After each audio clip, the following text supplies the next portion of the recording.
Um, in the last video that I did, I told you about a particular young Fulani guy that was threatening FDM about his visitation to uh, Benue State.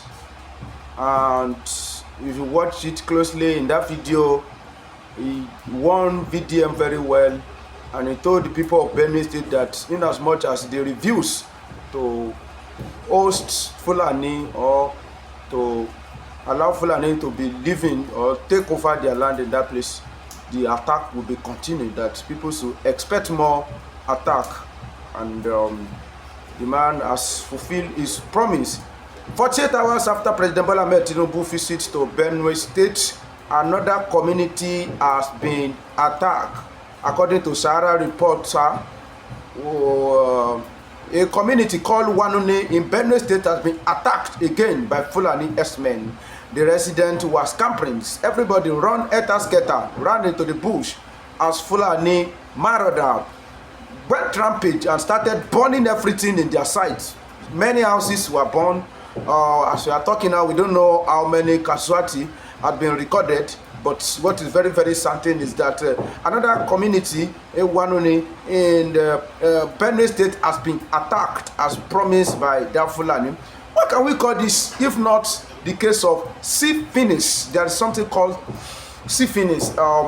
It's a Nigeria. I mean, you know, we in Nigeria we know how to create our own language by ourselves. Syphilis is where somebody have seen everything about you. He can describe you. You know your limitation. You know what you can do. You know where you start from. You know how poor you are. You cannot do beyond this. That's what they call syphilis. So this kind of attack, another attack on Benue community, is what I call syphilis, because they have known that there is nothing federal government can do, because this thing has become like a leprosy that has no cure. And why is it like that? When people that are supposed to tackle the insecurity, they themselves, they were involved in fomenting trouble. They themselves, they are like more planted in that, insecurity organization. So what can we do when people that are supposed to protect you, they are the ones that are even engineering attack? So many times we have heard that some of these people that led the attack, they were soldiers. There is this video I want to show to you. According to a guy from Yele Tower, or what is the name of community that was just attack, where he make us know that people that went to that place to attack, they were actually trained by some Nigerian soldiers. They were trained by some Nigerian soldiers. So in a situation like that, I don't think we can see the end of this problem, since Fulani has infiltrated everywhere. Fulani, they are planned their stooge everywhere, including your own people that need to protect you. Your own, brother, they will host Fulani to come and kill you. The politicians, the traditional rulers, some of them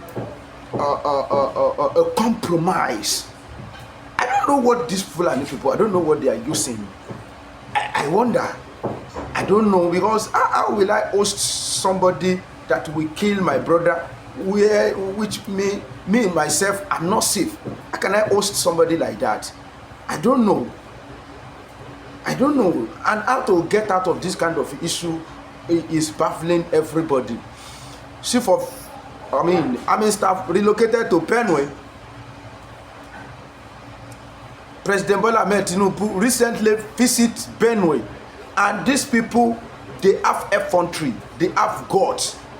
48 hours after the visitation, they still went into another community in that place and attacked them. What do you think is happening? Don't you think that these people, they know what is happening? They know where federal government stands. They know their limitation. They know where they're coming from. They know people that they have in government. And this is the only thing that you will hear. You will not hear any arrest. No arrest, no prosecution. Oga, this country has turned to something else. The more we look, the less we see. Imagine 48 hours after the visitation of President Bola Ahmed Tinubu to look for lasting solution to this continuous insecurity, especially in Benue. And the next thing you hear is about the attack in Benue. And do you think what I'm also thinking, that these people, they know our government, they themselves, they know. Because if they don't know, why will it take our president that time, that long time, before he think that he needs to visit Benue State? Even after visitation, Baba don't think he should visit the place that the things happen. Go. Yeletiwa, no. Baba do the meeting and in Makodi. What does that? What does this? What does all this thing that is happening? When you put it together, it giving us the same answer, the same thing that we have been thinking about, the same thing that we have concluded, the same way this man concludes that this thing is an Islamic conquest agenda. It has economic, a part of it, and it has political part of it. So go and listen to the traditional ruler of Tifi. Thief people, go and listen to him. They have the same submission. We are not in the same place, but from afar off, we can see it that this is what these people really want. Very, very unfortunate. How long will this syphilis killing in Benue State, how long will it continue like this? And I don't know. Mr. President, will he still hear this news that after 48 hours that he left that place, there was attack? What will it be his reaction? That means there is no respect. There is no respect at all. Nothing. Maybe he himself is overwhelmed. So Mr. President is overwhelmed. Chief of Army Staff is overwhelmed. Chief of Defense Staff is overwhelmed. Look at some of the excuses that this Nigerian army gave.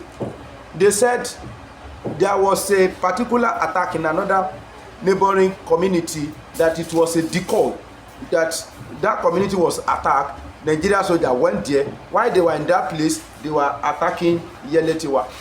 But what about this one that does happen? Nigeria military, Nigeria army, they will just go and cook one excuse to cover up. That's what they decided to do. Listen to this man, enjoy his conversation, and let's conclude at something. Please don't forget to like this video, comment, share, and subscribe to this channel if you have not done so. Thank you very much. More than 200 people were killed. When I woke up this morning and I got the story of what happened, the first 7 calls I put across were all killed. The first 7 guys I called, you tried to call, were all dead. Exactly. They were all dead. So in my village today, if you speak to someone, just be very rest assured that in the next 1 week or 2 weeks, you hear the sad news about that person you've just spoken to. And do you know, before now, just last month, about 20 people were killed in that same village. They are the Fulani, and it's not ethnic profiling. They are the Fulani, it's not ethnic profiling. When people want to be politically correct, they will say, no, that is an ethnic, it's not, and that is why you see the Sultan of Sokoto will not react to this. He reacted when just about 11 people were butchered were killed in Edo State, the so-called hunters. They reacted. They put up Northern Elders Forum. They made several press conferences. Many governors stood up. The governor of Edo had to travel to some of these states to go and say sorry. Just 11 hunters, that is alleged hunters, if really they were hunters, who were killed. Now 200, nobody in the north is speaking, because that is the collective agenda, jihad, and the complete takeover of the land of our people. And let me tell you, so I'm saying it authoritatively. I'm an authority in this area. I was born and raised in Jos. I speak Hausa as my first language. I speak Hausa better than I speak Tiv. And let me tell you, this thing they call intelligence. We are the sources of this intelligence. The government sometimes use the narrative of intelligence to confuse you, as if what they know is different. They know exactly what we know, or we even know better, because we are the sources of this intelligence. Many of my friends from the adjoining villages in Nasarawa State, who are of different ethnic group other than the Fulanis, anytime the Fulanis are mobilizing, like this attack, they told us day before yesterday. We communicated to the security force. Nothing has been done. They communicated to us. No, just hold on, because this is too much to rush. I'm sorry. Are you saying that you got an intelligence report as a civilian? Your Yes. community had an intelligence report about this particular attack that killed over 200 people, and you. My sister, do you know the funny thing? It is no longer secret. It's just like the secret cultism in Nigeria. They gather their AK-47 in a community called Giza in Nasarawa State, in the boundary between Nasarawa and Benue, in Giza and Kadorko. All our friends from there, and they come out in the open way. They are just in the whole meeting openly. You know, they are going to strike in Yerota, and then some people begin to beat them farewell. Allah Kulafia, Allah Kulafia. May God take you safely. May God take you safely. Yes, they came in more than 100 bites. Listen, but that is how your country has degenerated. That these things are done in broad daylight. It has degenerated. And let me tell you, let me also shock you. About 7 soldiers, I'm saying it as it is, about 7 soldiers joined them from the Giza, the community, adjoining my own village. They arrested one who uttered all this, made this confession. He said some of the soldiers from Giza trained them of Fulani ethnic stock, and they joined them. They commandeered the whole thing. So what they did yesterday was extremely tactical and strategic with military precision. Right now, there are a lot of tea villages in my council ward that will be taken over by Fulani. They take over not just for grazing, but for proper settlement. You go to these villages today, you find even their kids crawling, small kids who are yet to start walking. They brought them, you know, their families, occupying thief homes, thief houses.